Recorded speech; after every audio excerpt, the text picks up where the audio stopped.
there's people within the Republican Party that are convinced that we cannot elect someone that's not moderate as a Republican. Is that it? I think they're wrong. I totally think they're wrong. I think as long as a candidate meets them on the issues, fiscal responsibility and all the different things that Republicans stand for, that they can be several places on the social spectrum when it comes to issues. If there's a candidate that's, I don't even want to say extreme, because the founding fathers just believed in the same things you and I believe in. Right. They believe in Right. God, Right. country, life, liberty, and the pursuit Right. of happiness. And then there's more of a debate. If somebody's more quote unquote moderate, how's it going to change anybody's mind? You're going to get the Democrat that the media,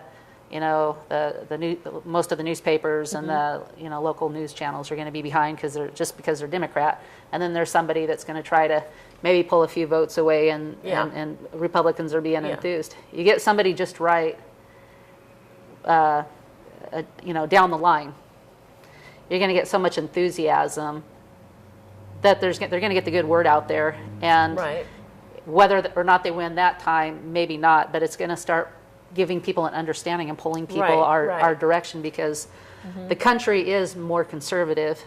Yes, I think that's true. Yeah. Well, we know that because every time a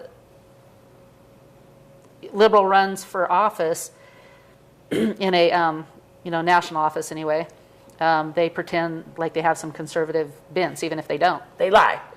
Yeah. Basically, they lie. And then you find out later, well, they're anti-gun and they're anti-free speech.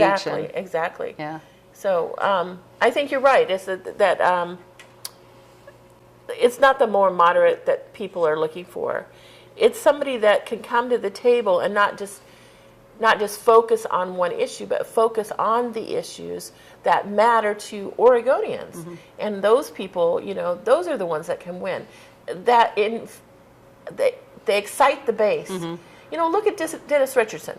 He's a great example because he's very socially conservative, but he won because he spoke about the issues that mattered to people.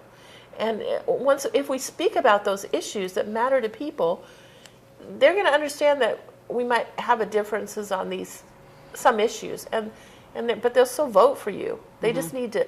But if you put, my personal opinion, if you put a moderate out there, it's not going to excite the base. It's not going to turn out the vote.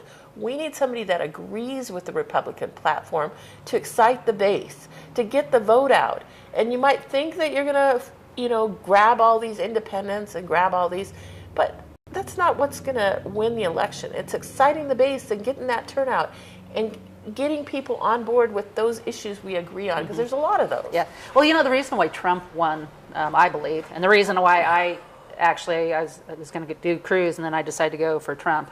I mean, I don't know. I felt like God had his hand on him. It just sort of became kind of clear.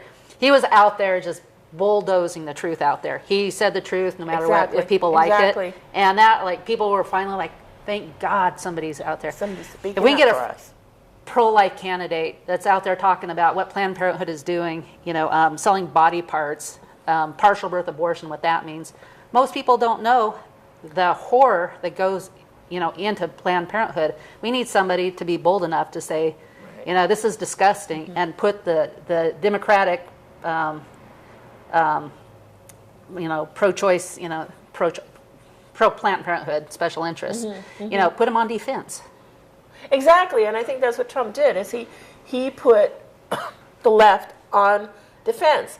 As long as we're playing as long as we're on defense, we're not going to get the issues out there. We're not going to get the votes we want. If we play a little offense, we're going to make some headway. And I think people are afraid. We're afraid because the left is trying to silence us. And if we run into fear, we're not going to win. If we stand our ground like Trump did, and you might not agree with everything he did, but if we stand our ground, we're going to make headway. Yeah. We cannot win this game on a defensive game. We have to make headway. So. Yeah, well, we have our First Amendment. We have, the Second Amendment. We, exactly. and we have this pro-life thing, and the culture of again, Planned Parenthood is so bad.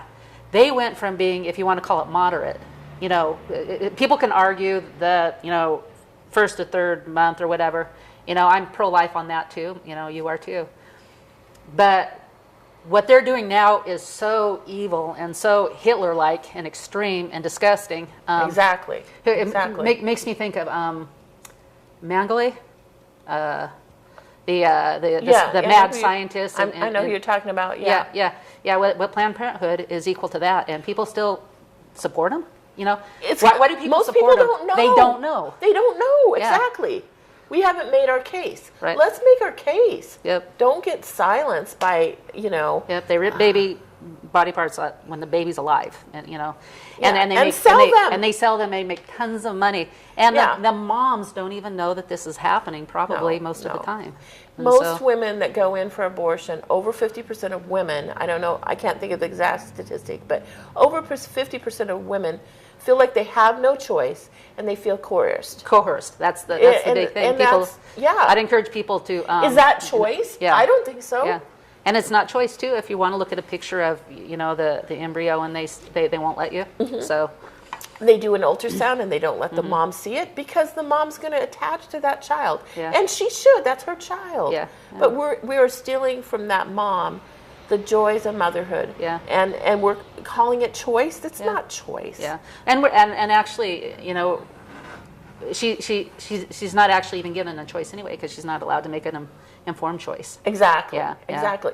They do things that we would, if we went to get a kidney out or went to get cataracts, they would have you look at the pros and cons. But in this industry, you're not allowed. And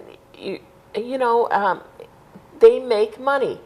Let's not pretend that does not influence them to influence the mom. If it was truly a place of choice, half of those people would be coming out and say, yeah, I'd rather do adoption. Or I was thinking about it, but I went in there and they gave me some of the pros and cons. And exactly. And that doesn't happen. Usually when they go in there, they most of them come out with and I always like to say this when I talk about abortion on the show, because it has hurt so many women and stuff. Yes. And God 100% forgives anybody who asks God to forgive them. And there's healing out there, and that's a big need. And so I never want to bring this up.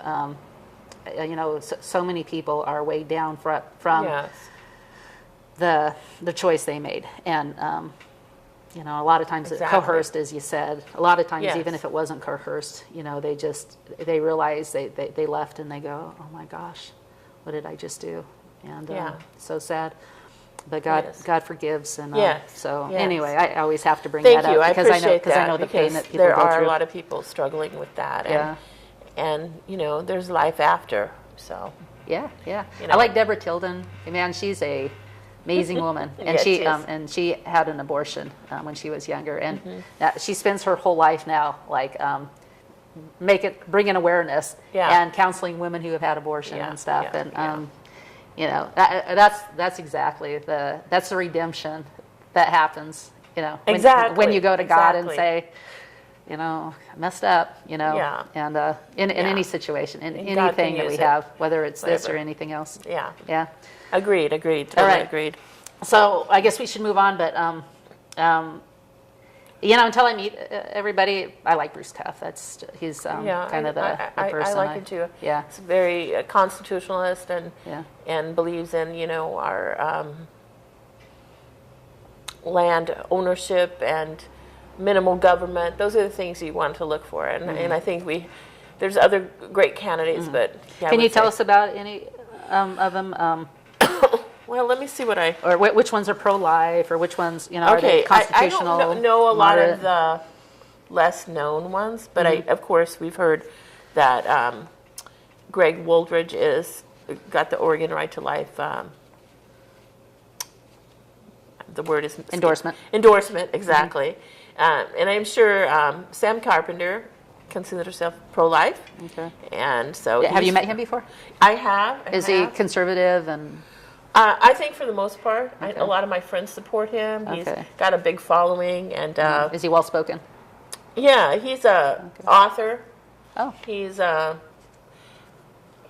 he is great at starting businesses. He would be great with the business community, that sort of thing. Oh. So, and he's from Bend. And I think Bueller is also, I guess Bueller's from Tualatin. Oh, huh. I didn't know that. I thought he was from Bend. Oh. Wow, I don't know how I didn't know that. So maybe that's where his office is. I don't know. Yeah. But he's a surgeon. So let's see who else. And I don't know Jeff Smith. Most of these guys I don't know, but those are the ones I know about. Okay.